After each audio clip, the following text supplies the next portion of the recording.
is. How's it going, everybody? Today we're going to be talking about Bel Air, the newest show to hit Peacock this weekend. We watched the first 3 episodes. We're going to give you our impressions on the Kicks, West Philly, Jean's. I don't know what that is because I'm not from that area, but I'm pretty sure it's important. You know, we're going to talk about all the things. Aunt Viv, Sexy Jeffrey. It's going to be great. So tune in, grab a beverage, grab a snack, and sit on down and listen to The First Ones to Die.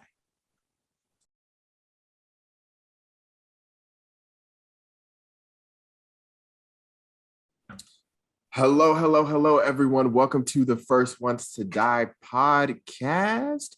We hope you're having a beautiful day here. My name is Jonathan. I'm here with Alex and Jerome. How y'all doing? How you doing, Alex? I'm doing okay. Busy week. There's Cheddar, as always, looming over me. Nothing too special going on. I gotten to reconnect with an old friend, which is really nice. She's actually starting to listen to our podcast. So, hi, Philza. Hello, so it's Philza. been, it's super nice. Howdy. We were so close, and I'm hoping to be close again.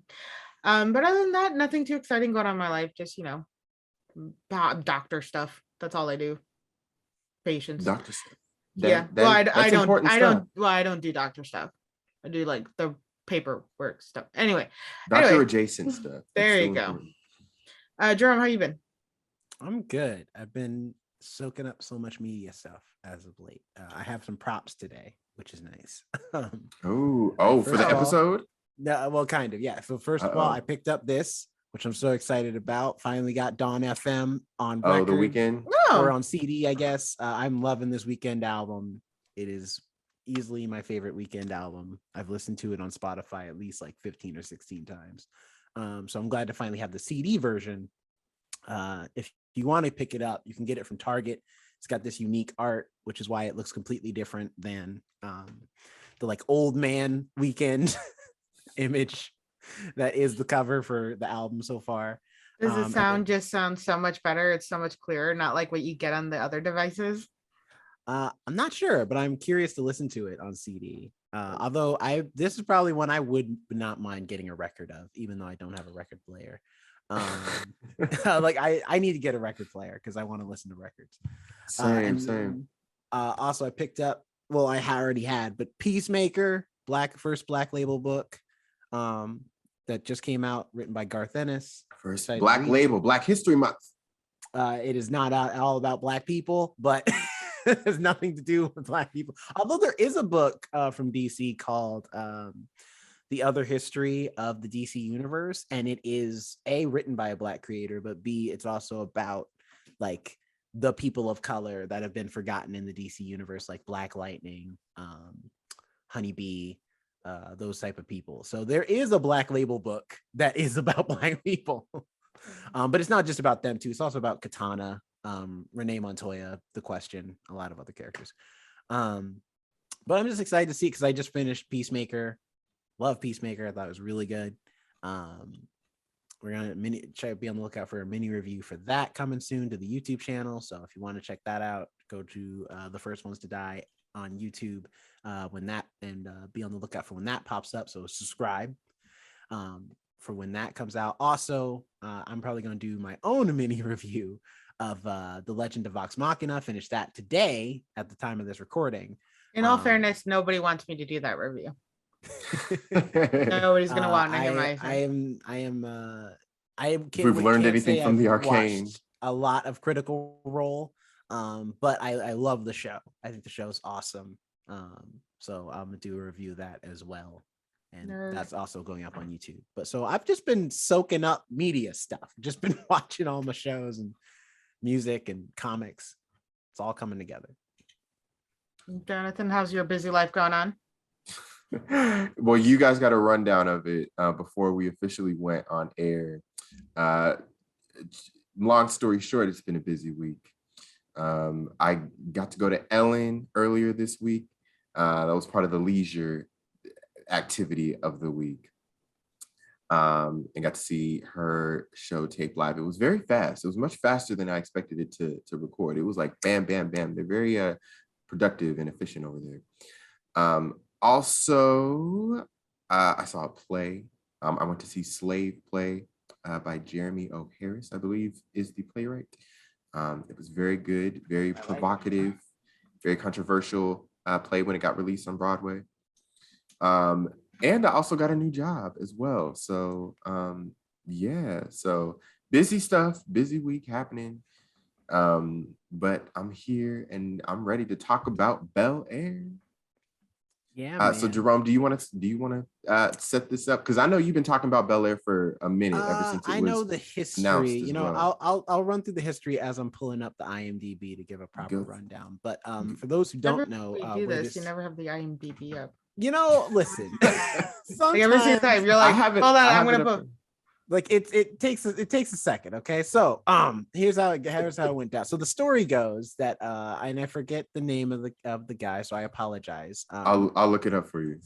But originally there was a like fan made trailer of with the premise being, what if Fresh Prince was a drama instead of a comedy, you know, a sitcom. And so this guy, he got had a little bit of a budget. He got some friends together, got some cinematographers together, and cut together like this really unique fake trailer. His name is Morgan Cooper. That's right. So Morgan Cooper, he cut together like a fake trailer, and it was so good. People thought it was like an actual show. They're like, yo, when does this come out? Like, it was really good. It had great production value. The acting wasn't all great, but it was good enough that people could believe this, like, only because there's one line where the dude who plays Uncle Phil, there's a scene where like the person who's supposed to be Will is like, yeah. Uncle Phil just has his face like, yeah. No, I'm just like, all right, calm it down. Calm it down. Like, but overall, you know, it was a really good trailer. Long story short, it comes out, it blows up on YouTube, and then Will Smith sees it. And so Will Smith is then like, this looks really cool. Like, that's really cool. They're taking what we made and they're making something new with it. And I think also the big thing he liked is that the trailer was played as if not only let's recreate Fresh Prince from a 90s or from a drama perspective, but also what if it took place now, like in the modern day? So it's not just Fresh Prince all over again in the 90s. It's, you know, Ashley's in a different place, you know, with what's Ashley Banks like in a world where social media exists? What's Hillary Banks like in a place where Black excellence isn't just about being, you know, an independent Black woman? It's also about like having your own business and doing all these other things. Like, so what is the world for the Banks family like in this new atmosphere in the modern day? And especially with the way our Black media is, we can do a lot more than we could get away with during the 90s. So Will Smith put on Morgan Cooper and was like, hey, let's like make this for real. And you know, this, that, and the third. Now here we are. Like, the show's for real. I don't think anybody from that pitch trailer got cast on the show. Yeah, I don't think any of them got cast. That's a bummer. And more than that, I also don't think I don't know if Morgan Cooper's writing this. I think he's involved. He's involved in some way, but I don't think he's writing. He's not like writing it or anything or directing. I think he's just involved in like consulting. Something like that. Definitely, because there's a couple shots in here that are just ripped straight out of that trailer. So the opening shot for the first episode is the opening shot of the fake trailer with him like sitting on the throne and everything. So yeah. You know, so it's like they definitely pull a lot of inspiration from that trailer to make this this show, but it's very much kind of its own thing, very much inspired by that trailer, but it's not trying to copy it entirely. Which is awesome. It's always awesome. Kind of side note a little bit, when you have something that started as a little seed that had a little bit of an audience, like, for example, Issa Rae, her web series Awkward Black Girl, that grew into the HBO series Insecure. Yeah, or I'm sure there's tons more examples that I'm not thinking of right now. I mean, heck, Zola. Oh yes, it was a Twitter thread. Movie. Yeah, a Twitter thread of this woman's life that became its own a whole film. Although she does have issues with the film, but that's a whole controversy for another day. But still, the fact that that blew up to become that is like crazy. Yeah. I'm in a fight with my light right now, so like it's like glitching or something. Sorry. No worries. But as far as the description for this show, the synopsis, or rather the log line, is the journey of a street smart teen whose life is forever transformed when he moves from the streets of West Philadelphia to live with his relatives in one of LA's wealthiest suburbs. That IMDb description, I wouldn't call him street smart. The IMDb description definitely could have added like some based off details, right, like based off of the hit 90s sitcom or something like that. Mm-hmm. I wouldn't call him street smart. But I guess this is our opportunity to head into our thoughts of the show. Yeah, so if you haven't listened to our general thoughts, if you haven't listened to one of our reviews in the past, here's how we'll do it. We'll first do a non-spoiler section where we'll just go over our overall thoughts of the series, of the first 3 episodes that we watched of Bel Air. And then we'll give you a little bit of a warning, and we'll go more in depth into spoilers after that. So, Jerome, what did you think of Bel Air? I'm not gonna lie, I was a bit nervous when the show started because I was like, man, I really hope this is good. I've been waiting for this for I think like 2 or 3 years after that like first fan. Yeah, because the trailer was in 2019. Yeah, so I was like, it's been a minute, and then it kept getting pushed back, mostly because of like COVID and stuff. Because I think it was supposed to come out last year, but then they pushed it back to this year. So I was like, man, I really hope this is good. And then when they announced the cast, they're like, yeah, here's the cast. And I was like, I don't know a single person in this cast that worries me. And then on top of that, everybody's pretty. I'm like, please don't let this be a CW syndrome where all they did was cast attractive people, but half of them can't act. Like I was nervous. But I had to admit, I love the show. Every time, I mean, which I actually ended up watching the first 4 episodes because they've been releasing new episodes every Thursday. So when they released those first 3 episodes Sunday, then they released the 4th episode Thursday. So I watched all 4 episodes. But I just couldn't get enough. Like as soon as one episode would end, I'd be like, oh, that's it now. We got to get to the next episode. Let's go. So I enjoy the show a lot. I think the biggest things I'm enjoying, without getting into too many spoilers, is I love the main actor playing Will. I think he has such great charisma, but I love that he's not doing a parody of Will Smith. Like he's not trying to be Will Smith. He's just being a kid from West Philadelphia. And so he has the West Philadelphia swag. He has the tone, the dialect. Like a lot of the slang he uses is West Philly slang. Which is why because I can see a lot of people being like, he sounds like Will Smith. I'm like, because Will Smith's from West Philly.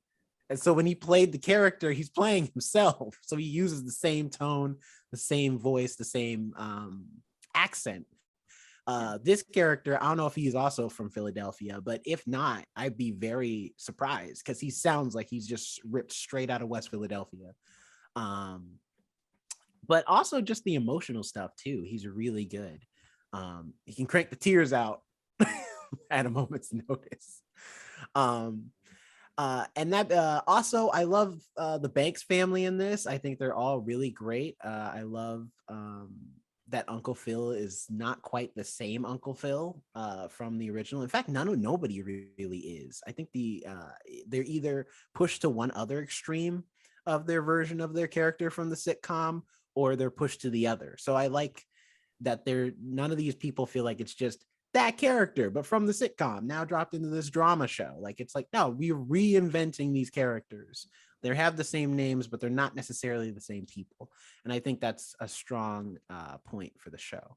My only criticism, if I have one, is that there are a couple plot points in here where I'm like, oh yeah, like that episode from the Fresh Prince. And oh yeah, this one, like that episode from the Fresh Prince. And it feels like they're kind of like, I mean, they're doing their own things with it in some ways as far as the plot goes, but there are a couple scenes and things that are literally just ripped out of the sitcom, and I'm like, I'm kind of waiting to see you do new things, the originality that are your own things, and not just doing the same things the sitcom did, but just now with a little more of a drama-ish light to it.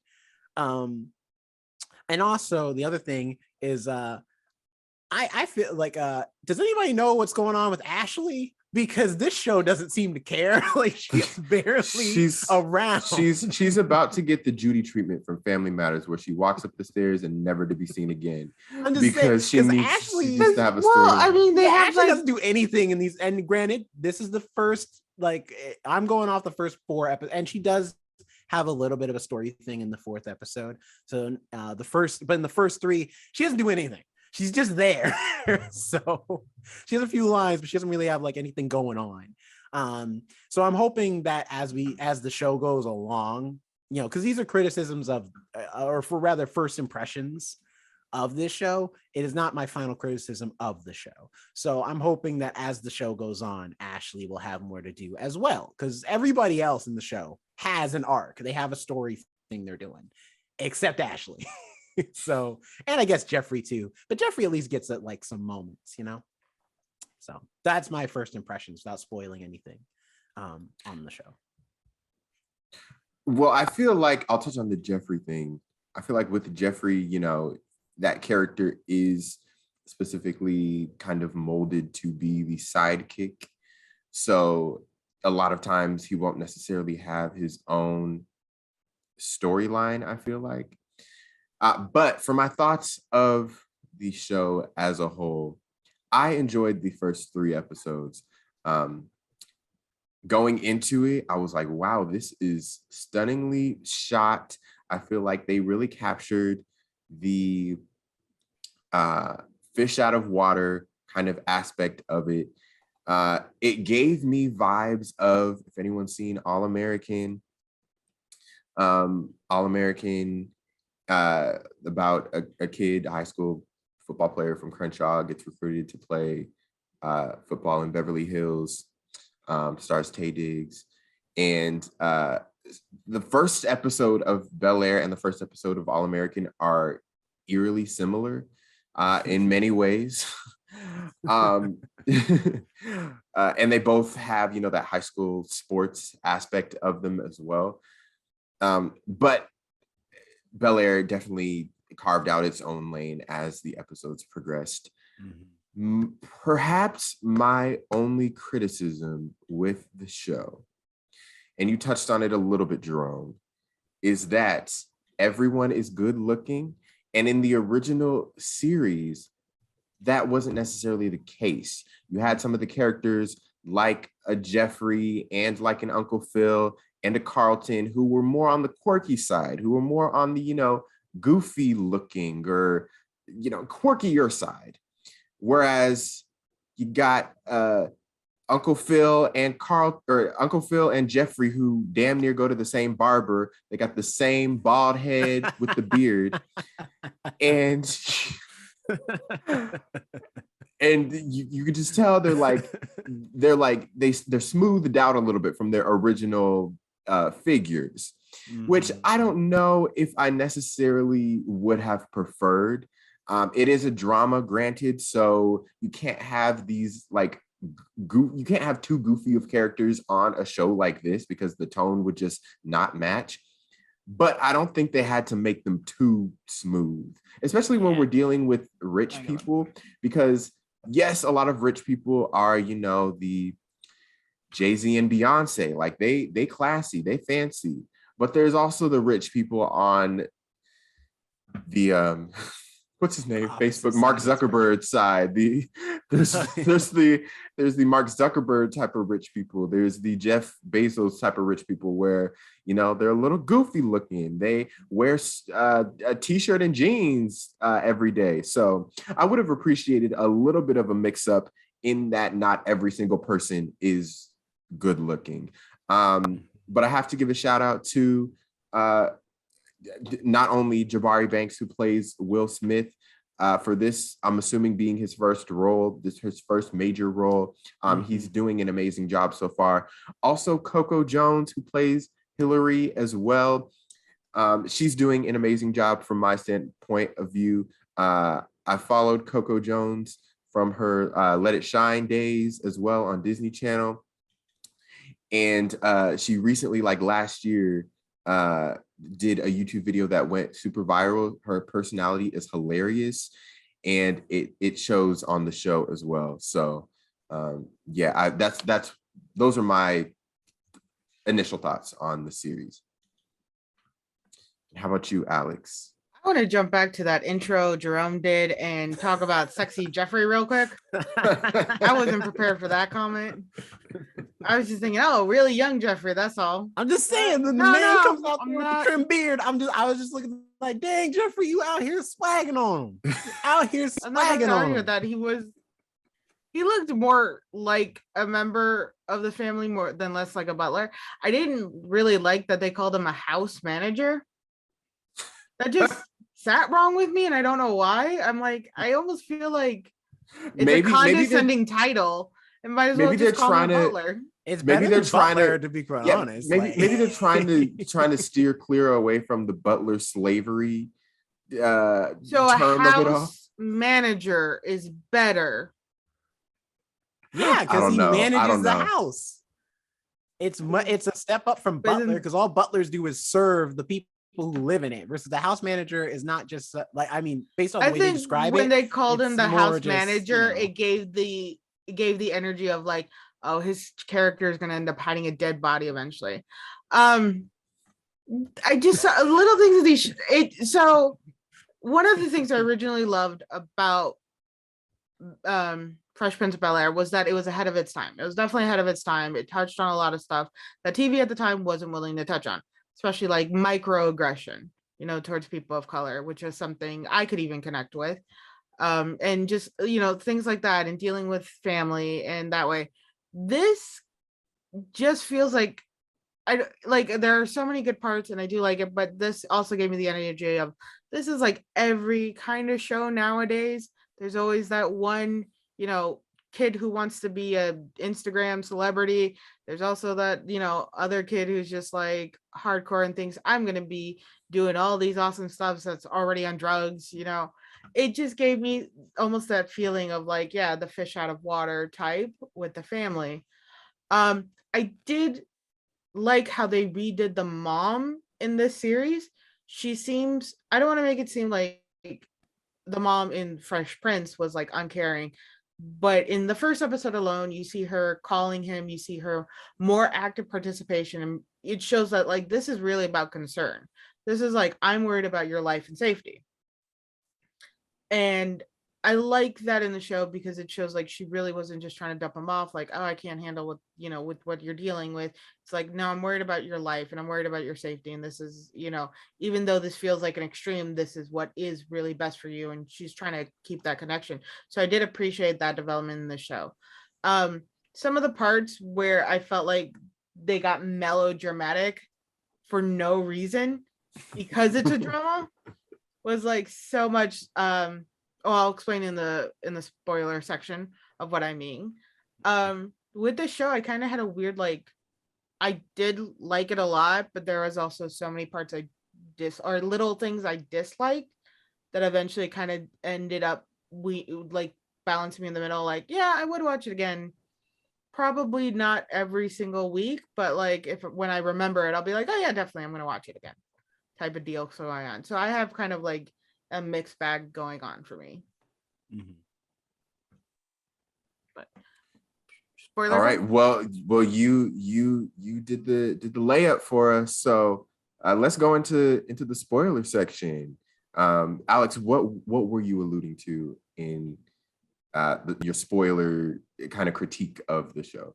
I understand. So it's when Uncle Phil is talking to Will about how like, oh, you're going to tell people you came here for a better education. That's it. I understand it was supposed to be menacing and like, he's supposed to be threatening and everything. But I'm like, this is so much. Well, there's like a dinner party still going on. I don't know if it was meant to be threatening. I think it's more just to be like I I had to do illegal things to get you here. So please do not tell a whole bunch of No, people that because you are here because in I the pulled first strings. episode, it was all about like his political career. And it's like, no, you're not gonna ruin this for me. And it was kind of like, you keep That's quiet. what I'm saying. I Yes, think it was supposed. Yeah, I feel like it know. was threatened and menacing. Like, hey, I can't have it known that my nephew, was messing around, waving a gun around, and yeah, I got him out of jail. Use all these, connections. Although in that type of world, I don't think anybody cares about when you use your connections because they've used the connections for worse, probably. I don't know because it's like Black people in politics. It's like, I mean, how many years has it been? Like Obama was president for 8 years, and all 8 of them, and even some after that, people are still trying to find some dirt on him to try and throw him under the bus. That is very so true. It's like if you're a Black person in politics, like everything you do is under a magnifying glass, which you're unfair, right. But that's kind of where it is right now. No, it is the reality of it. Remember they got on him for that tan suit. They're like, I mean, even his own people fairness, will support him because they're just like, you're too rich. In all fairness, no man should wear a tan suit. The coloring just like it's not like tan. I'm gonna pull up with the tan suit. James Bond looked pretty sharp in his tan suit. I'm just saying. I think no man should wear a tan suit. But men should wear blue suits, though. I will say really quick, blue suit on a man, I think it's a very good look. The black is sometimes too much. Nice dark blue. What were you gonna say? I was gonna kind of volley off of that, what you were saying about Uncle Phil, and my perspective when I was watching episode 1. 2, immediately I disliked Uncle Phil and Carlton much more, and I'll get into that a little bit more. Yeah. But they right off the bat, they made them unlikable, which is, it's a device that is used in movies and everything so that the character can have like a redemption arc and you can eventually fall in love with him or whatever. Yeah. Uncle Phil, he is redeemed by episode 3 for me. Well, also, this is what I mean by they ripping it out of the sitcom. The sitcom is the exact same way. The first time you meet Uncle Phil, he's kind of a jerk to Will. And because they're like having like a dinner, they are having like a dinner party, same thing. And then Will shows up wearing his like, backwards cap, and he's got a suit jacket, but underneath he's got a striped shirt. And so Uncle Phil is like, have some class, like have some dignity. And as a viewer, you're like, okay, but he's not from this world. Like you got to give him some time to adjust, But it's in this. So you automatically he automatically adjusted. He was wearing the clothes. He was walking around like he had been there almost his whole life. He's like, hey, and he's talking to side like, yeah, hey, but he's running his mouth talking about like going to jail around people you don't even know. That one's fair. What I mean? Like it's just like if you walked into a room and was immediately like, yeah, you know what I mean? I just got out the clink. What's going on? Like had Aunt Viv just ensure, hey, be like, hey, can you not talk about like you being in jail or anything? This is kind of like this type of dinner party. Like, can you like keep that on the low and like just for now? So like there was also like you should have like warned him a little bit because you're right. He is from a different world. Sometimes like even I do that. I'll talk about shit from my past and forget, oh wait, my past is a lot darker than other people's past, and that was an appropriate conversation for what was going on. So like sometimes I do need to be like, not here, Alex, not here. I don't think Aunt Viv knew. All he told Aunt Viv he was going to do was go into the party and say hi to his cousins and thank Uncle Phil. That's what he said. She didn't say like so. Your nephew just got sent to you from Philly from being in jail waving around a gun. But yeah, no, trust him when he tells you. He's just saying hi to his cousins. Well, on top of that, he's a distant family relative. They don't know him. Like Aunt Viv kind of does, because that's her sister. But I think they know. She doesn't really know him. Like I mean, I think they know him. I think they know him because when he gets there, like they're like, hey, Will, hey, Will. Well, yeah, but they know him in that sense of like when you see a distant relative that you know who they are, so you're not gonna be rude and be like, oh, I don't know that person. You're gonna be like, hey, how's it going? Like, how you been? You know what I mean? But you don't know the person. You don't know who they are on the inside. You don't know them like his mom knows him. Right, exactly. And that's what I mean. I'm like, Aunt Viv probably didn't assume that she can't trust him to keep his mouth shut like when she lets him into this party, because as far as she knows, she's like, yeah, that's my nephew, I take care of him. That's it. She doesn't know like him through and through like his mom does. And his mama probably would have been like, hey, keep your mouth shut. Don't say nothing when you get there. All right. You play nice, you say hi, and you say bye. That's what we're doing today. Now can we dig into Carlton's behind? Well, hold on. One thing I did want to talk about real quick on your, and then Carlton's next. Hurry up. Yeah. Talking about everybody being good looking. I will say that is another criticism. I didn't want to mention it too much in the non-spoilers, but I think this show is so wrapped up in for lack of a better term, Black excellence, that it kind of loses itself a little bit, in that everyone is good looking, everybody has really good jobs, so is doing like amazingly well. And I think you're right, Jonathan, that there was a charm to the fact that like and I know sitcoms are all about stereotypes or not stereotypes, but tropes, like tropes, set characters. Like Hillary's the dumb one, Ashley's the sweet one, Carlton's the annoying older brother, Will's the like goofball. Like everybody has their own set characteristics about them that makes the show. Versus this, they don't. It's a being a drama and B being like a streaming show. They're not going to do that. Or it could be about Black excellence, but Black excellence is characterized in different ways. It can be characterized in different ways, right? Not necessarily. This is just one way of seeing it. Yeah, and I think there is a charm to actually having, yes. And also love the dark skin love here. Love that all of the Banks family are, or I think except Ashley, which now that I think about it, that don't really make a whole lot of sense. She's light skinned. Everybody else is dark skinned. Whose kid is that? That light skin though. She's lighter than the rest of them. She's lighter than the rest of them. I will say that. Like, you know what I mean? It's like, at least in the maybe that's why they didn't have nothing for her to do. They're like, you don't fit in. You'd ask. Don't worry, they'll replace her like they replaced Aunt Viv. Well, because I'm thinking like in Fresh Prince, Uncle Phil was lighter skinned, Aunt Viv was dark skinned. At least in the first season.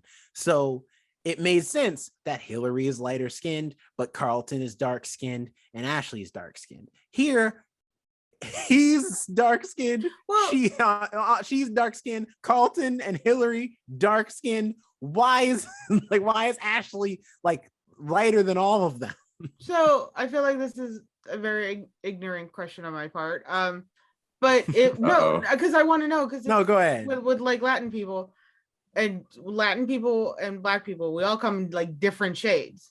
You know, my mom's very pale. My dad's very, darker skin, very brown.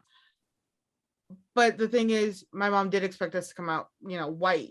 Right now, I'm flashing between both their colors right now. Literally flashing between both their colors. The light is not trying to do you anything. Look, it's your mom, it's your dad, it's your mom, it's your dad. If two darker skin, people have a baby, is there a chance it'll come out like lighter skin too, or just like this? It's most likely going to be very dark skin as well. It's a very rare case, only because most skin tone pigmentation really is down to like most of the time, sometimes like the father, but it can also favor the mother too. In an interracial relationship, it's kind of 50-50. Yeah. In a same race relationship, especially when it comes to skin tone too, it's very rare that like if you have two dark-skinned parents that they would have a light-skinned kid, especially very fair-skinned. That would be like very, very rare.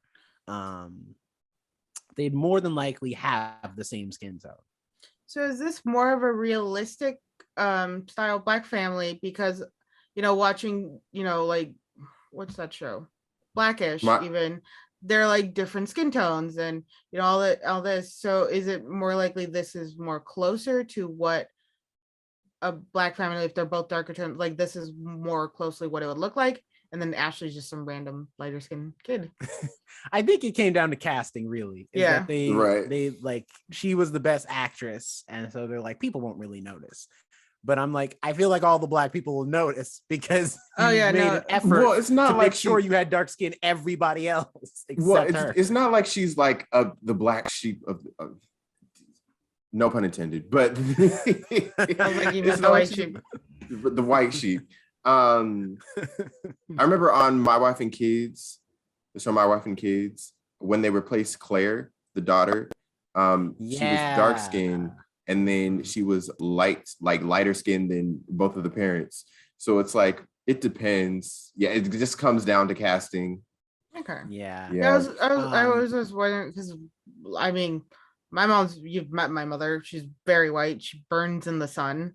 I have my father's coloring, but I know I'm also lighter than my father's coloring because of my mom's lighter skin. So I was wondering if that could possibly be the same, because then there's also, I've seen in like solely speaking to Mexican families, two darker skin or browner will have even a lighter baby. And I don't know if that was the same going, because I understand it get, with every skin tone, it will get different. And I'm like, oh, we're kind of in the middle. We're in the middle, brown people. It depends. It really does depend on the shades. Because like my mom is darker than my dad. But me and my sister have kind of a mix in the middle, where we're kind of more brown skinned between the two. I would say we probably are closer to my mom's shade of skin tone, but even still, it's slightly different. So it just depends. For me, it really depends on the lighting.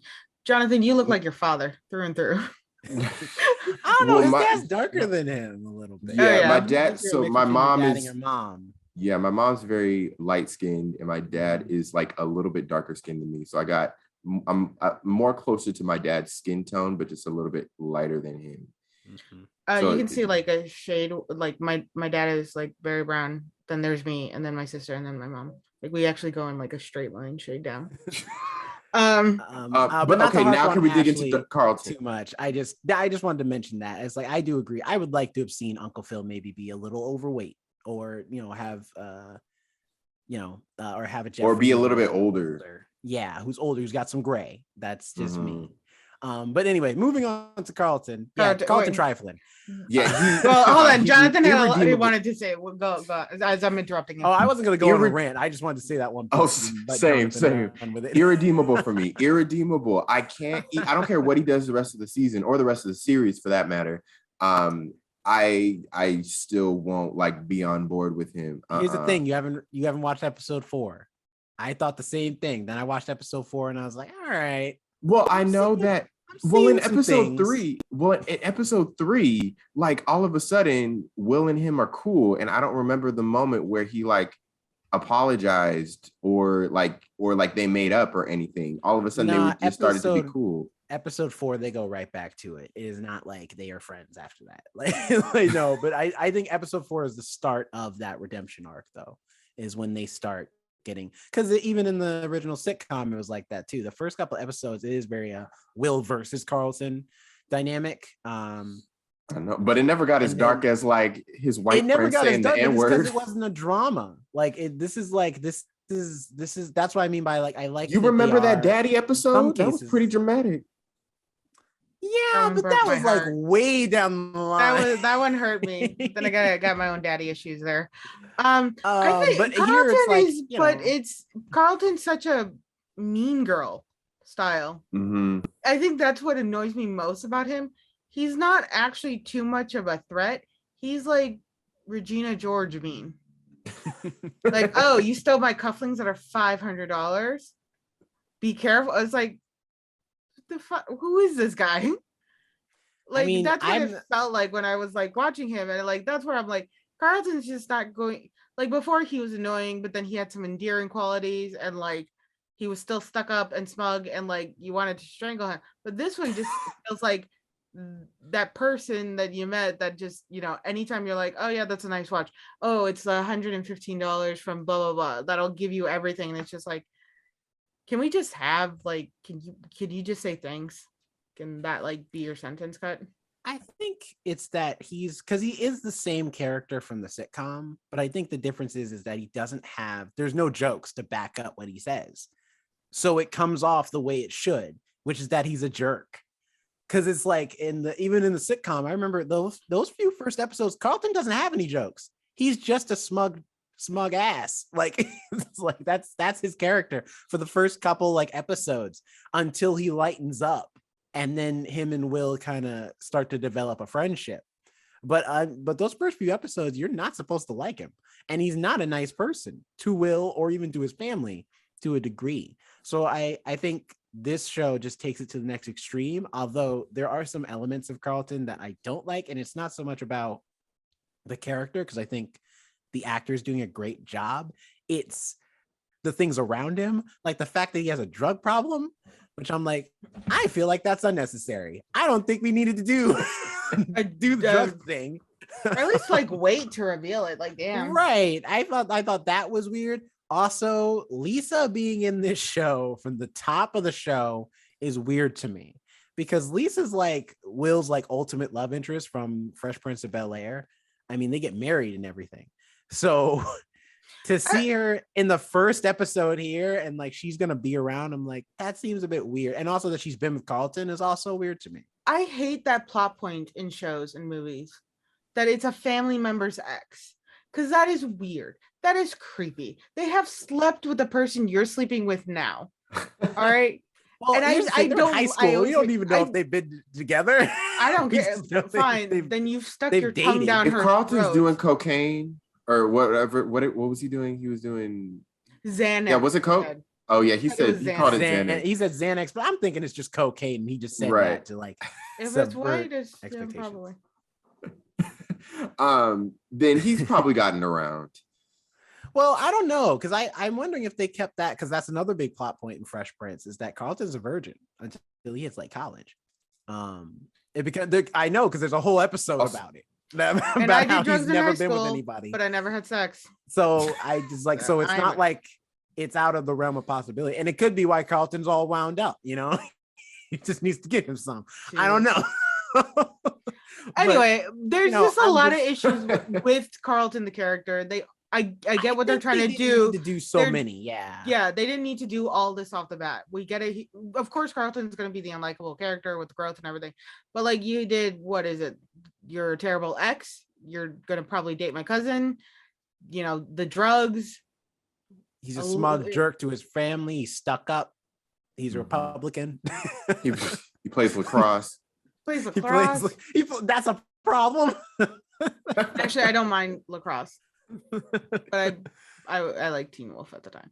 I think it is good. I think it is cool that I like the lacrosse aspect, because in the original sitcom it was that he played basketball as well as Will did, but Carlton wasn't nearly as good at it but he had other things. I like the idea that lacrosse is his sport and it fits his world.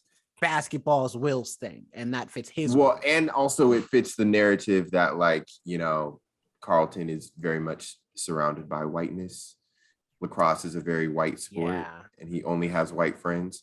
It also explains, because in the I hate to keep pointing back to the sitcom, but it's like all of these plot points are in the sitcom. Well, there's one that episode when like they go to the basketball game and they have to like split it between the two kids. In the original sitcom, that storyline, that episode, they just go to Will's game, and Carlton's there because he's also playing basketball, so they don't have to split their time. But the Carlton gets upset because they're really like cheering for Will, really, because Will's kind of, you know, really good at basketball. I like this better, that it's not so much that they could like that Will's kind of, you get why Carlton's upset. It actually helps establish his side of the argument a little better, of like, I feel like this dude's invading my world. Like I feel like I've been replaced as a son because everyone likes Will and people don't like me or the things I do. I don't entirely like Will. Yes, it's kind of a fish out of water, but he's also fitting in super well too at the same time. Mm-hmm. Like he's able to slip into this world because like with schools like that, you do have like the token person. Mm-hmm. I was a token Mexican in my high school. It's fun. But you have that, so they can, you know, you can slip in, and he's blending so well because he is a charming character. That is how he presents himself. He's very charming, he's very talented and all that. And then it's just, you know, dealing with the microaggression and the flat out racism when the kids are singing that N-word. and dealing with that. I don't like how he's not really, he can slip in so easily. And I think, again, going back to, of course, the Fresh Prince, was that right out from his clothes to his accent to everything was very out of place. This was not where he belonged. This was not who he was. And like when Will in the newer one got to the mansion right away, he slipped in. He's like, yes, the clothes fit. Yes, I'm comfortable in this bed. Like everything suddenly felt good to him. And he is dealing still with what happened that night. In the second episode, you do see that he has a PTSD. He feels the guilt. He feels the fear. He's, panicky about what's happening to his friends, what's happening back to West Philadelphia, all this stuff. But I think in the first episode, he eased in a little quickly. And then when he realized, oh yeah, I'm not part of this, it was that, confrontation with Uncle Phil where he's like, you can't do that shit. It's not here. Like, we have an image. You got to remember that. And you make a, oh, go ahead. sorry. No, go ahead. You make a good point, Alex, about, Will can fit in well to the Banks family and the Bel Air lifestyle. Whereas if the shoe was on the other foot, someone like Carlton, or one of the other members of the family, they probably wouldn't last a day in West Philly. So that dichotomy of, Will can relate and integrate so well into the Bel Air family. I bet in his mind, he thinks he has that gives him more confidence. Like, I have one up on these people. Like, I have my home back in Philly. I also have a new home here. Whereas you guys, this is all you know. This is your own lifestyle. But it's not as cynical as that. Like, ha ha ha, I have one up on you. But it has to be somewhat in the back of his mind. Like, y'all wouldn't last in my hood. Well, also, I think it's, I'm curious to see, because that's an episode too. Right. In the original sitcom. So I'm hoping that I know I said, I don't want to see them constantly dipping into the sitcom, but I'd love to see that. But I mean, it's basically the show where it's like Carlton trying to live in his world for a bit. Well, I think, of course, they're going to dip in. They're actually going to dip in more, and we're going to make those connections because we saw. I'm sure. But because it was those serious topics back then of, how the rich acted when they got to these poorer neighborhoods, how out of touch they seemed with reality because they were so into their, new world. Hillary's character, I actually ended up liking her a lot more than I anticipated because I hated the ditzy character. Eventually, she got ditzier, but she got more inspiring, I guess, because she was like, I want a career, I want this and that. She was ditzy, but she had, a path to go down. This Hillary right away, she's like, this is what I want, this is what I'm going to do, social media and stuff. And coming up in the second episode, I believe, she basically talks about how it's kind of what I have to do to manipulate, to get more fans, to get this, is to present more of a white character to people because this is what people want. And I liked how gotta take the seasoning out the food. Right? I liked how self-aware she was. She wasn't trying to pretend. She's like, I want this, and if I have to pretend to be like this, I didn't like that she was doing it. No, she doesn't do it. She rejects it. Yeah. And because they ask her to take the season out, she's like, nah. I'm not gonna do that. I do like how she acts towards it, but she's not. A lot of times when in shows and things like that, when they have person of color, they're presented with oh, we need you to do this and this, why? And they get suddenly oh my God, they're trying to take this out away. She's aware of it. She's like, no, this is what it is. And this is what it's going to be. She was very strong when presented with this conflict. And it wasn't a moment of oh my God, I can't believe this is happening to me, which I appreciated. That felt very real to me, compared to Fresh Prince of Bel Air, where they would make a joke and then have that music while they look sadly down.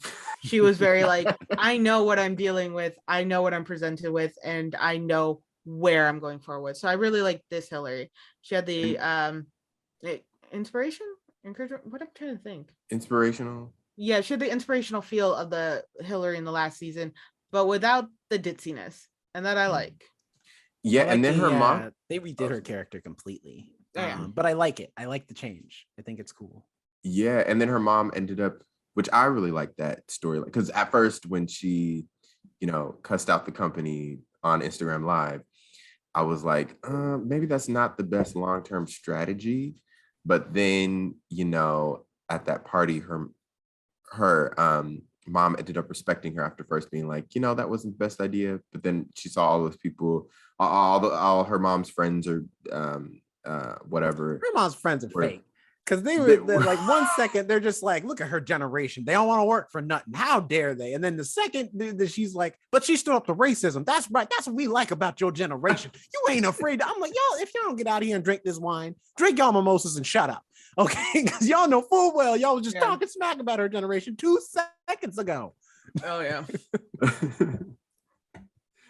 I mentioned earlier that I loved Coco Jones' portrayal of I think she's doing a great job. I love that she's an influencer, but not in that annoying way. Like she has 75,000, which isn't like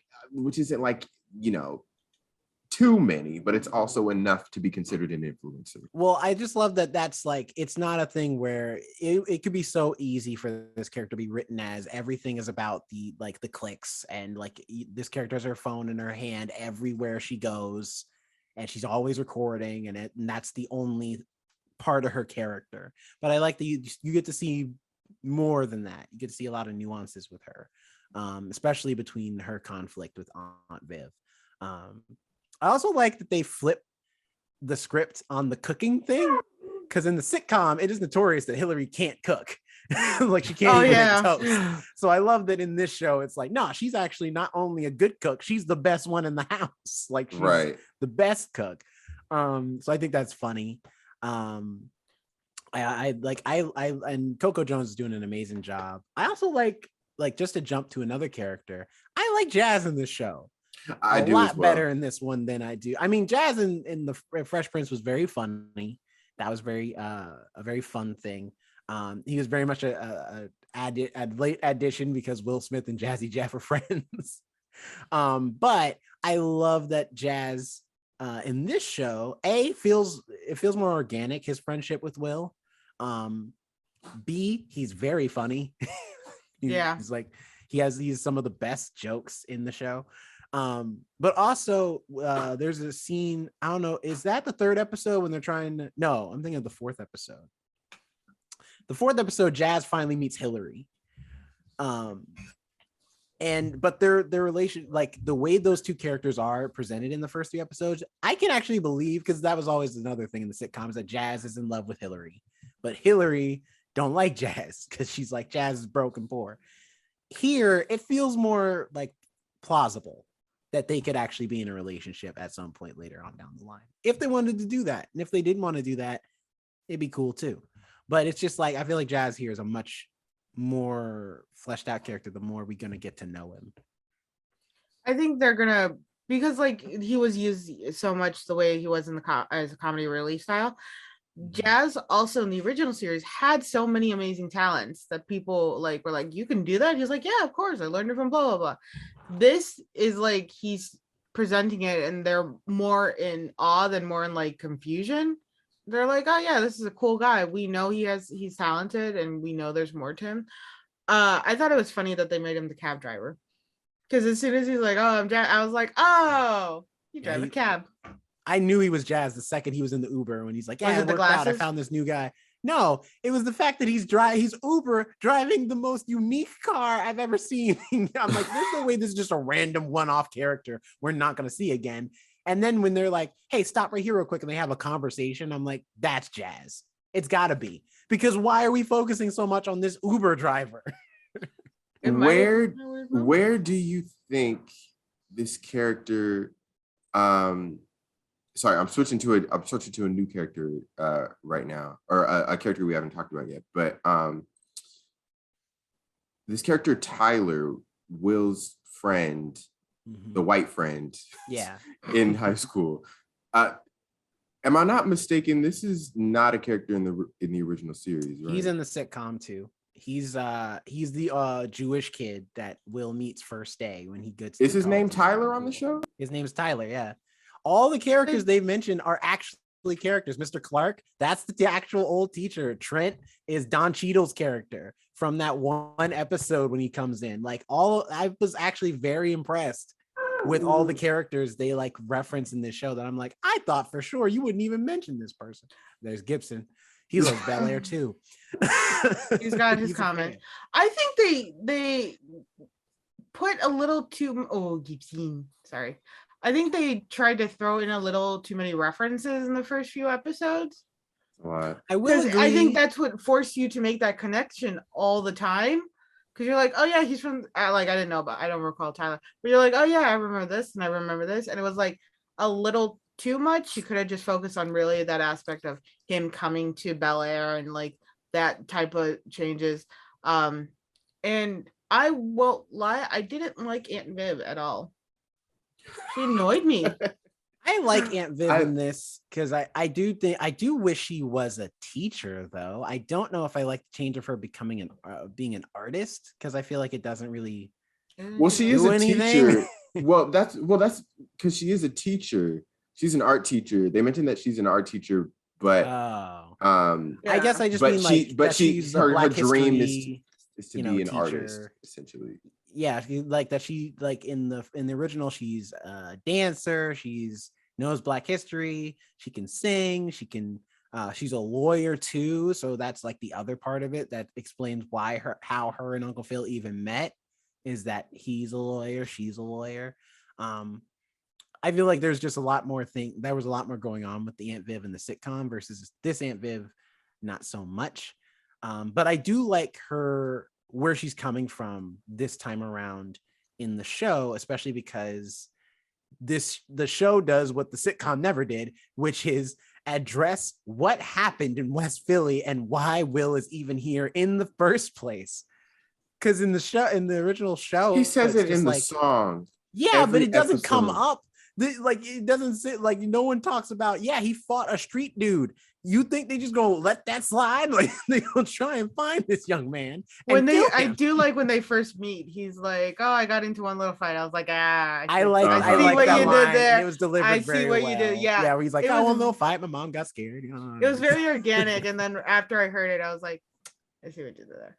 Well, she again. This goes back to me recalling that this is like a common character in a lot of these shows that have the fish out of water person. You have the middle ground person who used to be like what that character was and who is this now new person, where you're going to have those moments of conflict. Like, oh, I remember being this person. You can't get mad at them because that's how I used to be. And look how I've changed, to like them getting mad at, Vivian getting mad at Will. Like, you can't act like this is not appropriate behavior. I do like she did defend Will against Uncle Phil, but like, I don't know. There's just something about her character, and it might be the hypocrisy in it because again, the way she grew up to how she is now, to she's going to force Will to fit in more. The Aunt Viv in Fresh Prince was more like, hey, we got to be a little more patient. This is all new to him. I remember what it was like, and felt more warm. This Aunt Viv is just very like, oh, I couldn't pick you up from the airport because I had a dinner party. This was more important. Oh, the campaign. Oh, you can't do this because of the like she's very much more about appearance and fitting in and the way things are to be presented. And this kid going through everything he just went through, literally the night before he slept into jail, comes over and you don't give him a moment to be like, hey, maybe like I'll pick you up at the airport and we can just have a chat or something. She just forces him into the situation and then is surprised when he doesn't act appropriately to the situation. And that's what I was saying about that whole, like, you didn't give him warning. You barely know you're like, they hug and they're warm towards each other, but you don't know your nephew. You don't know what he's like. You've gotten this information.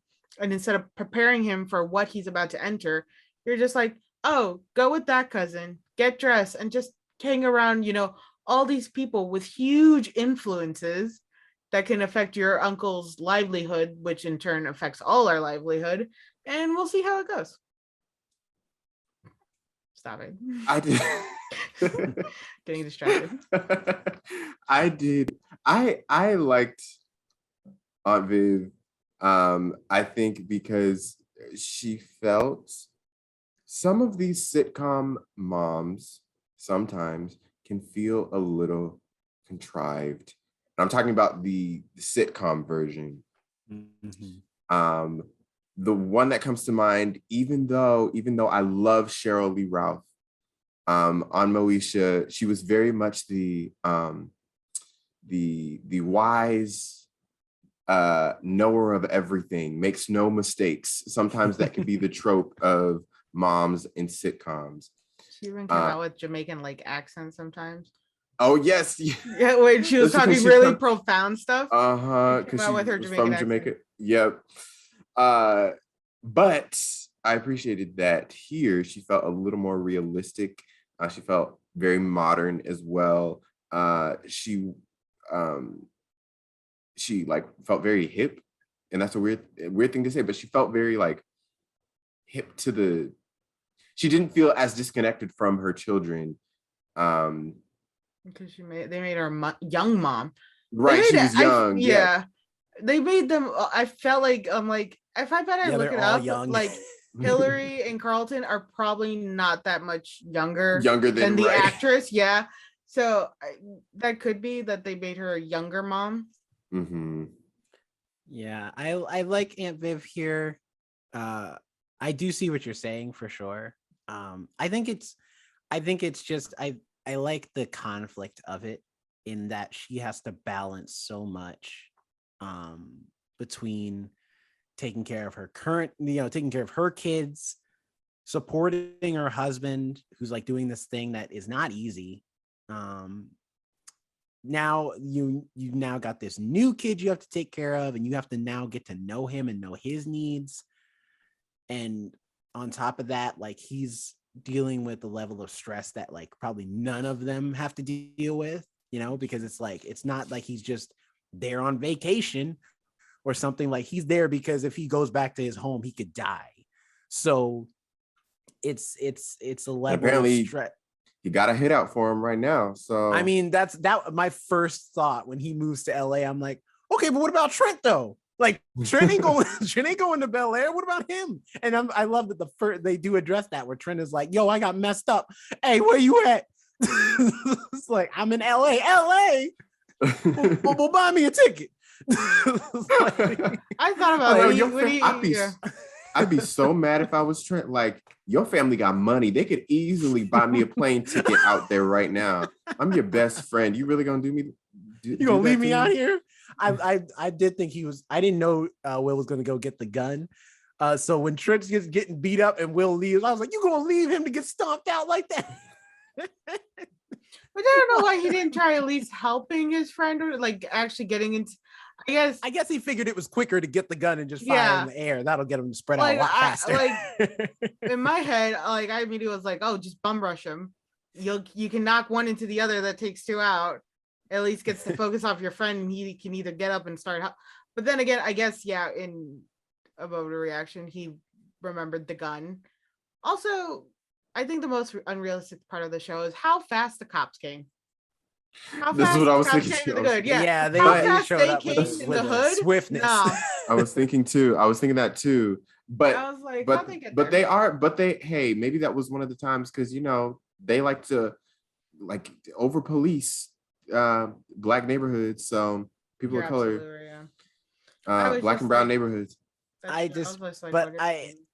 Going back to Aunt Viv a bit, but I love the conflict. I love her conflict between Hillary because I agree with Hillary on so many things in this show. I think she makes a great point where she's like, I'm not gonna sell my soul or sell out or give up who I am to be, have a job. At the same time, I get where Aunt Viv's coming from too, where she's like, I get that, but here's the thing: it's been 2 years. You haven't done anything. You haven't really been working towards anything. Like you say, you love being an influencer so much, but you ain't doing really the work to pursue that past just doing some lives on Instagram. Like if you're passionate about it, be passionate about it. So I like that there is I see both sides of it, and I like their conflict. So I like Aunt Viv, but I also am willing to see her grow because she's not perfect either in this show. I think she does have some growing to do as well, and I think that's the biggest thing about this show I like is that everybody has some room to grow and become bigger and better than they are. I like Uncle Phil's relationship with Jeffrey, that they're kind of like best friends. So that's what it's I like, tell you, it's gonna be like eventually Jeffrey's gonna hide a body. He's got that vibe to him. He takes care of everything, so you don't have to worry. Yeah, I just love, and I also love that Jeffrey, because I remember when I watched the trailer and Jeffrey's accent was different. I'm like, is he still British? But I like in here he's not British, he's Jamaican.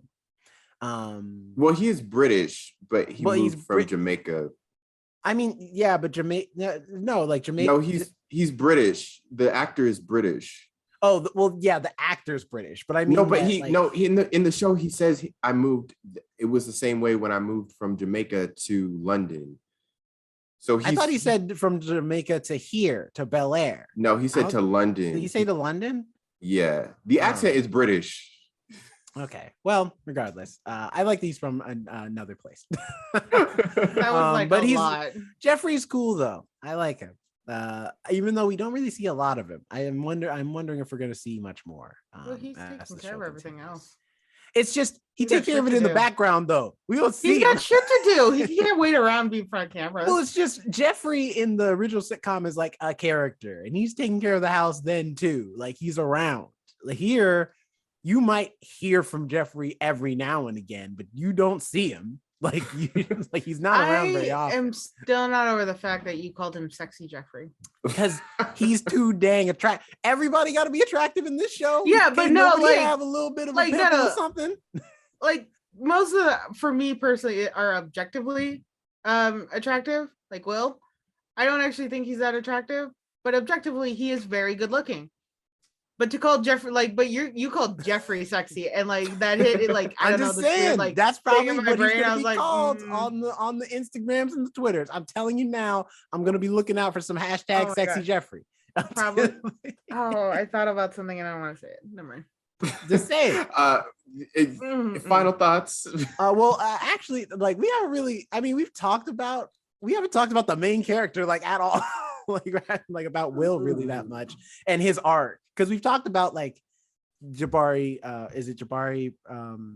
Well, Will is Jonathan. I'm sorry, Jabari. I think his last name is it Banks. Yeah, Banks. Jabari Banks. Which is ironic. So, but we haven't really talked about Will's, that his last name is Banks. We haven't talked about Will's arc through this story and like if it's good or not. Well, Will's so what do you guys think about Will's journey? I think Will's an idiot. I'm sorry, but you can't say street smart kid who one challenges like a kid who's already part of the, like there's so much going on at the beginning part. I'm gonna get out of here. I'm going to college, but let me, rival up a street. He's not really a thug, but he's kind of a thug. Let me go against these bad guys. Let me put it that way. Against these bad guys who are known for beating the crap out of people already. They know these about these people. Yeah. And then he's like, yeah, let me go play a midnight basketball game with them and show them up. And then when things go south, he's so like, how did this happen? And then, just the whole thing is like, no, you know what was going to happen if you were challenging these guys. You didn't expect that to happen. Like he beat them at basketball and everything was cool. Darnell's the one who just threw the ball at a random moment. It's not like that was intended. Yeah, that was but your friend already showed up to the game with a gun. Like that. Okay, but I honestly think if Darnell hadn't thrown that basketball, he would have honestly got that 2000 and been cool. Like I don't think it would have been that much of an issue because everybody was cheering him on. The only person who was upset was Darnell, and then Darnell throws a basketball. Hits what's his name in the face, which then also they couldn't see Darnell running off too. Like everybody's standing still, and that man is like booking it. Too much was going on. You can probably see him by the. Well, now I will give you. Will was dumb to be like, instead of just being like, "Yo, I didn't throw that basketball. I don't know what happened. I'm just gonna try and be cool." He instead gets in his face to be like, "Yeah, you just mad because your man lost." I'm like, "Yo, if you didn't throw the basketball, do you not understand this man will kill you?" Like what are you talking about? Yeah, well, there's all thing there. Everybody's like, "Oh, you're going somewhere," and then he's like, "Oh yeah, but let me just go ahead and challenge a guy who's already known for doing all this shit." And then like, no, dumbass, no. All right. And then on top of that, when his mama's driving and he's like, Mama, why am I leaving? Why are you leaving? What part of you pissed off a drug dealer who has connections in the city do you not understand? And why was she done cutting it West so Philly. close to the flight time? They were driving and she said your flight leaves in 45 minutes. I missed the flight because I checked in 40 right after the 45-minute mark. So why are they cutting it so close? This is a movie where Especially, like, Jonathan, in all right, West flights Phil- don't leave like without you. Philadelphia area, that's a big metropolis area. That's going to have some high traffic area. And that's going to be Exactly. a You heavy can't get airport traffic too. Exactly. Listen, this woman had to pack this boy's bag and everything, then go down to the police station, get him out, pay, probably stop by the bank to get some money to pay the bail because they don't take card or something. I don't know. No, he got and then out. they No, drove scot-free. He got out scot-free because of his uncle. So there was no bail, there was no pay. Oh, that's true. But even still, she still had to go down to the police station, get him, then get out the city, get on the highway to go over to the airport. I mean, I'm not from Philadelphia, so I don't know how far or how close the airport is to the city, but you know what I mean? Like she probably had a lot to do. Then she should have booked a later flight. That's true. Like there's nothing wrong. You could have had lunch with him too. Explain a little more. Yeah. When it comes to Will, it is the same character as Fresh Prince of Bel Air. There is that cockiness, there is that stubbornness, there's like, I'm gonna stay true to who I am, but at the same time, I'm enjoying all this fancy new stuff that I'm getting to enjoy. And so there's not much difference other than the lack of well-timed jokes for him. So I don't think there's much to discuss about the main character, Will, because it is exactly almost like him, just without the well-timed jokes. There's a lot more just moments where he's just standing next to people having these serious moments, and it's like, all right, I get it's a drama, but like I am stuck on the Fresh Prince of Bel Air, so it's like kind of just a downer for me personally. So I don't think there's much to talk about Will because he did a dumb move. His mom was doing the best he can, take him out of a dangerous situation because he's an idiot. And like, I don't feel like there's much more to say about Will's character too much until we see more growth in the later episodes. We see the challenges, like even in the second episode, we're finally seeing him deal with the PTSD, seeing him dealing with the trauma of like almost, pulling out a gun, which it showed that he was also real PSA. Don't ever shoot a gun into the air. Just for anybody, I don't know, who thinks it might be a good idea or wants to fire a gun and let me do it. The bullet goes up and the bullet comes down at a high velocity. That will still endanger somebody or even give somebody basically shot. So if you think you're being safe by shooting a gun in the air just to see how it feels, but I mean, that bullet has to come down. That's in general. Anywhere you shoot a gun, there's a high possibility that the bullet will ricochet and hit somebody.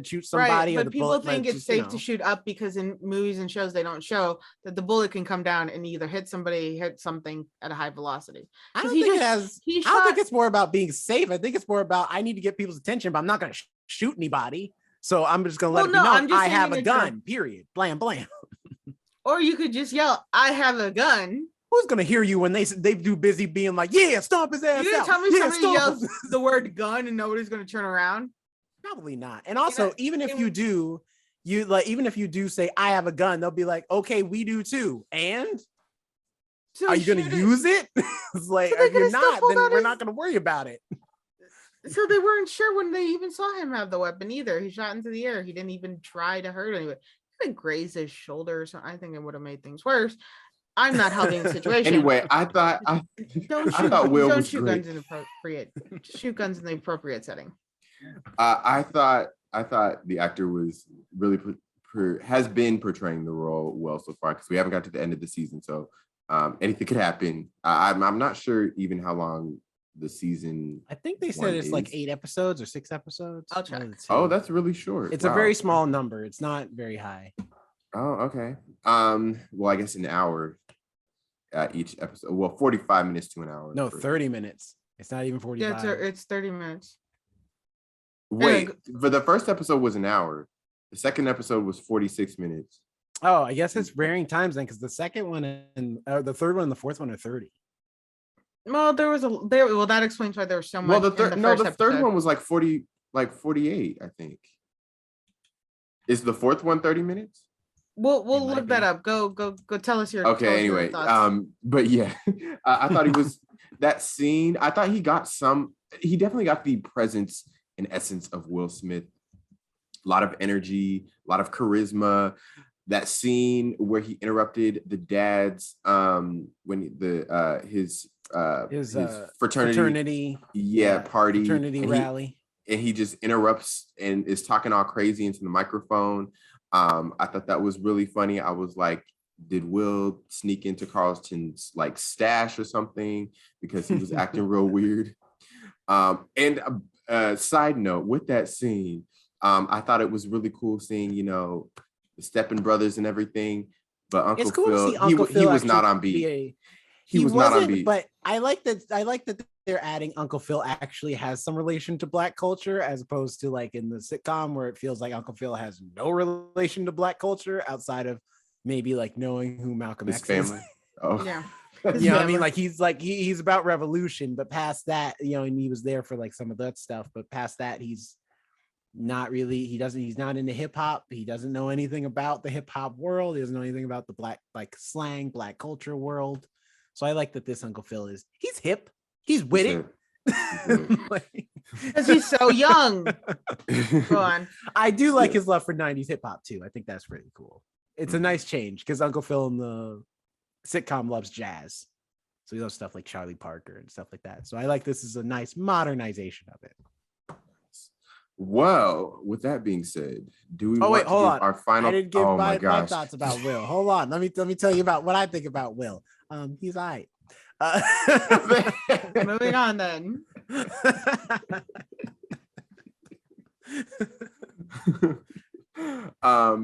Yes, final thoughts. And you can elaborate a little more in your final thoughts briefly.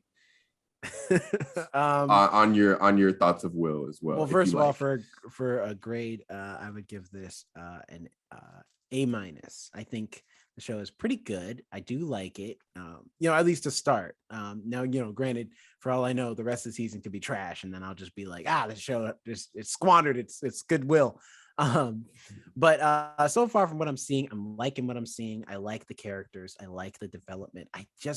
I think it's just one of those things where I want the show to kind of start reaching a point where it starts standing on its own, having its own plot points. It feels, at least for right now, like we're rehashing a lot of the stuff we've already done in the sitcom, but just a little more dramatic, which is cool. But I would like to see the show start to take it to new places. I mean, I guess the campaign thing is a new thing. Because we're seeing Uncle Phil run for district attorney. But outside of that, all the circumstances are still virtually the same. In fact, the only character who seems like they're getting something different to do is Hillary, which is great. But I love to see that for all the other characters too, is that Will has some more stuff to do and Carlton has more stuff to do. That's not the same as the sitcom. Elaborate on the characters that we already know.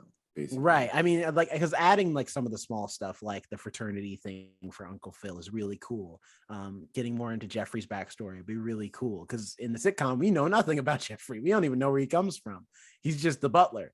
So it'd be nice if like this show's like, all right, now this time you're going to find out more about Jeffrey. Just something, so that this show will start to really stand on its own instead of just being, hey, that's Fresh Prince, but more dramatic. Because that's what it's kind of feeling like right now. Is why I don't want to give it an A+ just yet. I think it isn't quite there yet. It's almost there. Also, the Lisa thing is kind of just boring to me. It's the one plot point I do not care about that much. And maybe it's just because I like, if you're going to do Lisa, like we have time for that. It's like Lisa is, because I'm wondering, is Jack. Yeah, could have waited. They could have just waited. Right, because there's other characters I would have liked to see more sooner. Like I would love to see, as far as love interest goes, because before Lisa in the show, Tyra Banks is the love interest for Will for a long time. Is that character going to pop up at some point? Is Jackie going to be in this show? Because if not, like I don't know. Although I do love all the representation though of different people of color. We got some darker skinned people, we got some lighter skinned people. That's great. Also, we didn't talk about it much. Music choice in this show, pretty on point. I like it. I just wish they would not use so much of it. Like hell, half the budget is just music in this thing because it's like every 2 seconds you can't go nowhere. Scene transition, new song. Oh, in the same scene, we're doing a new thing, new song. I'm just like, calm it down with the radio dial in this show. Like I'd like to just hear some score some of the time, or just or hear nothing. Just hear the characters, hear the atmosphere. It's kind of like Cruella, where they couldn't just let it be silent. Right. It's like y'all are scared to just let the world just be the atmosphere. So I would like to hear some more of that. But other than that, though, I am going to continue watching the show. I think it has a lot going for it, and I'm curious to see how it ends going into the season finale. What about you, Jonathan? What's your rating? So I'm gonna have to agree. I'll probably give it an A minus. My only criticism that I mentioned at the beginning of the episode is that everyone is too pretty. And it's not just the fact that they're pretty, but it's the fact that, like we mentioned during the podcast, it's this one representation of what these affluent, rich, wealthy Black family looks like. And I wish they had their own individual, I wish their personalities were fleshed out a little bit more, especially for like a Jeffrey or Carlton. And I wish they had some of those quirks that we loved about those characters in the original series. Like the most normal looking person is Lisa, to be quite honest, actually.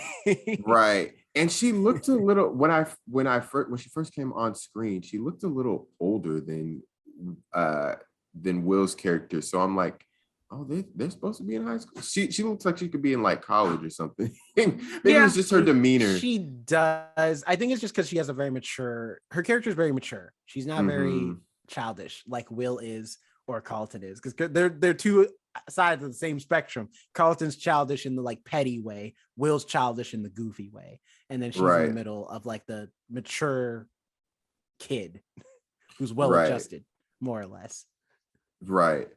But other than that, I love that they brought this, fan-made trailer to life and made an actual series of it. I thought it was really well cast. I maybe would have cast the parents, Uncle Phil and Aunt Viv, maybe a little older, although I did like the actress who plays Aunt Viv.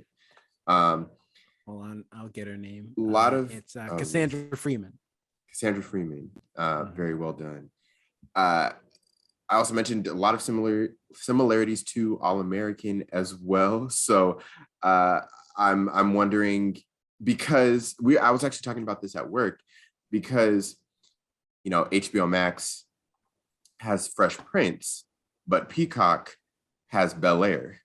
So you would think that HBO or Warner Brothers would have picked up Bel Air, but it went to Universal.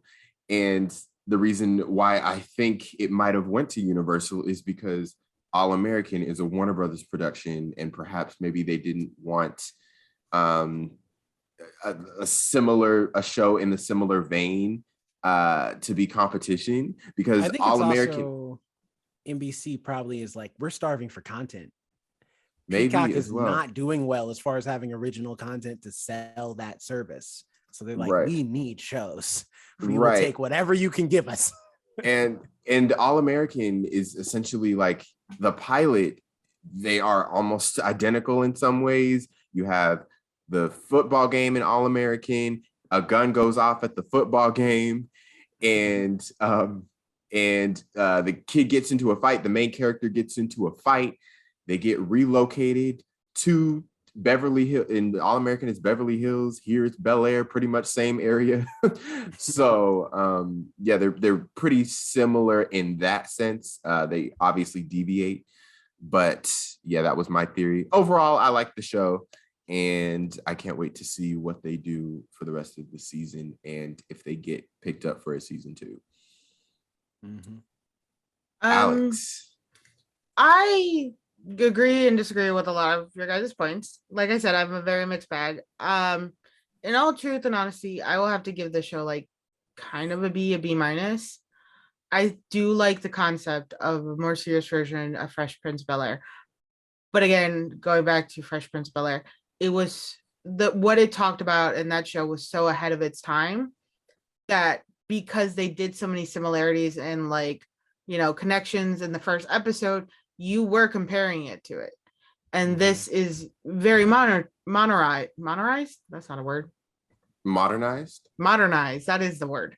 Modernized. That you kind of feel like this is, to me, it felt like almost like a generic show. Like, oh, we have the one who wants to be the influencer. Oh, we have, the petty kind of evil, Carlton, the sister you never see and then ends up, there's something big happening to her later.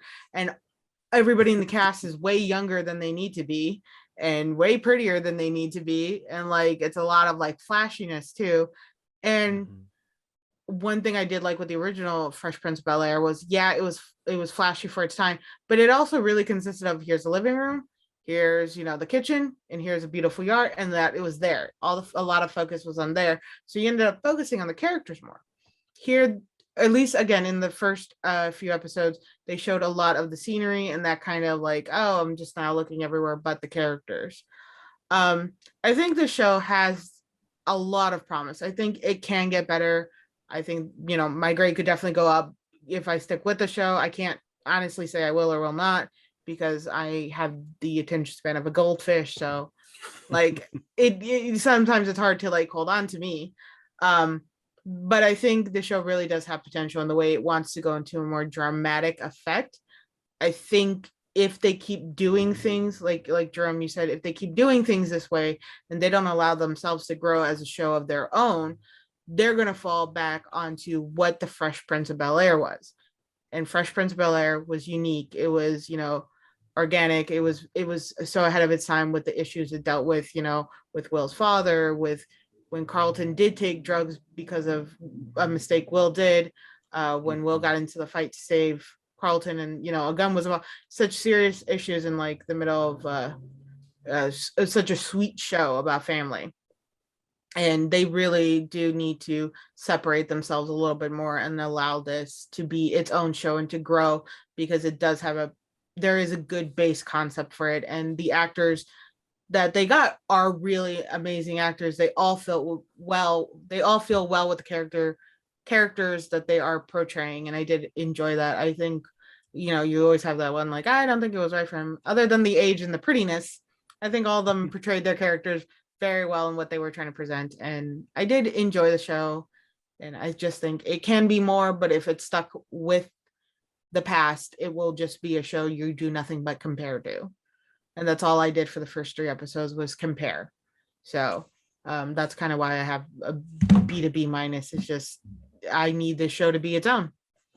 So. I will say also to your point about the issues, I think that is also a thing hurting the show, is that it doesn't feel like it's going hard enough on the issues it wants to address, like police brutality and especially from Carlton, like his perspective on Black culture. Because I think it is a decent argument to have of the use of the N-word and the idea around, Black people have a problem with people saying it, but we don't have a problem using it in all of our media that we know white people consume. And I think that is a fair argument, but this show doesn't want to have it because it's only dropped in like a 1-sentence line and then they move on. So I think that is another thing they should work on, is like, if you want to tackle those issues, then tackle them. Don't just like bring them up and then move on. It was the same with like Hillary when they were like trying to stop her with the recipe. Yeah, she was like, yeah, I'm going to do it my way. But then after that, she never really talks about her content being something that's more, oh, I want to portray me as me, I don't want it whitewashed. That's never really brought up, or she never even mentioned that when she was originally starting it. She was like, oh, I'm just doing cooking videos. So I was like, all right, you have one strong moment and it's not presented again. Cool. All right. So. But. Well, there you have it. Production of Bel Air. I know they're either recently wrapped filming or still filming right now. I think they're. Oh, by the way, there's 10 episodes. There's going to be 10 episodes. Okay. I did look that up. So I think they're either recently wrapped, because I know they film on the Universal lot. and they're either finished or are about to be finished. So going into your last episodes and or season 2, you can take our criticism into account. All right, socials. Jerome. You can find me at not Jerome Rhett on Instagram, as well as at Jerome_the_show and at RoboZoo Media for all the other media stuff I am working on. Been trying to work on some music stuff as of late, so hopefully I'll be able to finish it this week. It's kind of not up to me right now. But and we'll go from there. Nice. And Alex and Nobody. I am Alex and Nobody on Instagram and on Twitter, also TikTok. Now I changed it all because I think it's funny. I also run the TikTok account of The First Ones to Die, where you can see little clips of this and little previews of episodes coming up ahead of time. You can also find us on Instagram, Facebook, Twitter, where we need to post more as The First Ones to Die, as well as our Gmail account. We will happily get any emails, criticisms, or anything you just want to email us. If you just want to say hello, talk, if you just want to say hi. Yeah, I any don't recommendations, stuff you think we should watch? Yeah, we'll try and accommodate as we can. Absolutely. Cheddar's biting my arm right now. All our pets are acting up. But yeah, Alex and Nobody, you can search me there and just come say hi or come comment on a video or something. Go to our streaming sites of I was about to say Shazam, Spotify, Apple Music, Podbean, and all those other sites. Leave us a review, 5 stars. Let us get to know you as you get to know us. And Jonathan, what about you? Where can they get to know you? Yes, you can find me on Twitter, Instagram. Wow, I messed that up. You can find me at Jonathan Keys on Twitter, Instagram, wherever you please. I'm all on Twitter. That's like your sign off. It is all me. You messed up. You can find me on all of Twitter. Find me on all of Twitter, all of Instagram. Don't worry, just tweet into the ether. I will answer. Also, if you go to at The First Ones to Die on YouTube, you can find a whole bunch of extra content that you can't get on our streaming sites and social medias, including mini reviews, book reviews, gaming content, vlogs, all types of stuff. So go on over there to get video content. Also, you can get video versions of all of our podcasts so you can see what we all look like. You can even see Cheddar attacking Alex's arm. You saw that, right? I saw it. I missed it. I love that he just bit you and then was just like, all right, now I'm out. Came out of nowhere. Go ahead. Sorry, go. Gibson made an appearance on this episode as well. Yeah, podcast. It was to stop him from making meow noises. Pod pets. Yes. Tune in next week when we talk about our thoughts on binge-worthy TV versus episodic TV. It's going to be an interesting discussion, I am sure. I love doing the discussion episodes. I feel like we get to really just have a talk heart to heart about things. Yes. It's always fun. All right. And with that being said, we'll see you next week. Bye, everyone. Bye.